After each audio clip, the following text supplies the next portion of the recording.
This is my first Fiesta video. This is an honor.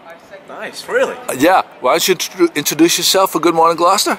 All right, my name's AJ Orlando, the son of Andy Orlando. A lot of Seine boat history in that family. Absolutely, definitely. A lot of, and we're here. You're gonna handicap the senior men's race right now. Yep. Who's the team to beat this year? Well, we all know who the champs are, of course, Chaos, which they got to get knocked off that podium.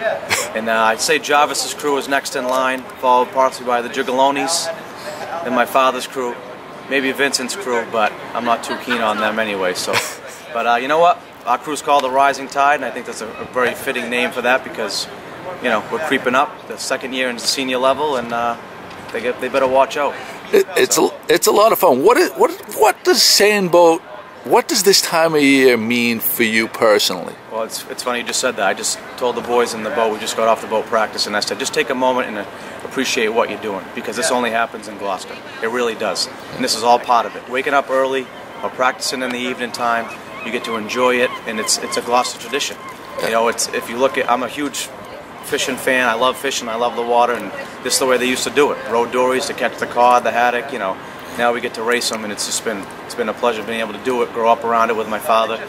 Now coaching these young kids, it's real nice, good feeling. For an outsider, you know, some people they don't get the tradition and the family aspect of this, and you know, some people would say it's just a big drunk fest.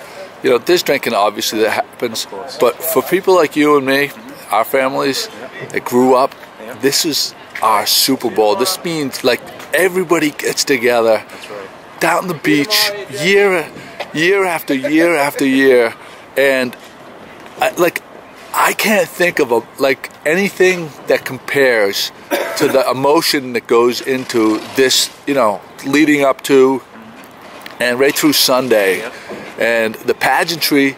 And like, you know, when you hit the beach, when the winning boat hits the beach and they wave the flag, and the look on these guys' faces, like even the losing teams, the emotion.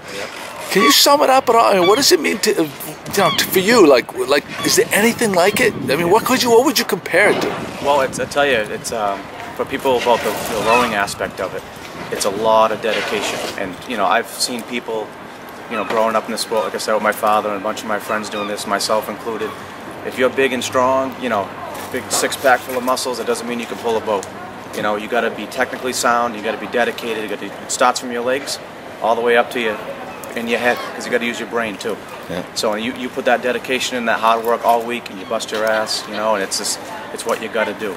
You work off all season to get in shape for this. You got to be cardio strong, and you know, when you lose, it's like, wow, all that work kind of went to waste, but it really doesn't, because you're still a part of something whether you win or you lose. Yeah. But when you win, you get a trophy, but you get bragging rights, and sometimes that's more important than, you know, bonus money if you win the Super Bowl or the World Series. It's just a good feeling. It's amazing, and you know, thankfully people like you put in time with the kids coming all the way up, and it continues for generations. Thanks for everything you do. Awesome. Wish you luck, and you know, win, lose, or draw, we're all rooting for everybody. It's just a good time. That's right. It's awesome. Take care, AJ. Thank you. Thank you. See you.